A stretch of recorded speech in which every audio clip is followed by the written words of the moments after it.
আসসালামু আলাইকুম ওয়া রাহমাতুল্লাহি ওয়া বারাকাতুহু। আহলান সাহলান মাহে রমজান।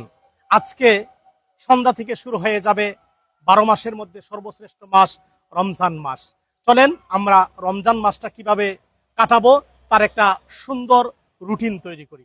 আজকে সন্ধ্যা থেকে আমাদের অফারের মাস চলে যাবে, যে রমজান মাস, যেখানে একটা নফল ইবাদত করলে একটা ফরজের সমান, একটা সওয়াব করলে 70 থেকে 700 তার চেয়েও বেশি অধিক সওয়াব আমলনামায় লেখা হবে। চলেন আমরা আজকে মাগরিব থেকে নিয়ত করি, যেহেতু 30টা রোজা, 30টা রোজায় দৈনিক যদি আমাদের 5 ওয়াক্ত নামাজ থাকে, তাইলে 5 গুণ 30 150 ওয়াক্ত নামাজ। আর 30 দিনে যদি আমরা 20 রাকাত করে তারাবি পড়ি, তাহলে হইল 600 রাকাত তারাবি।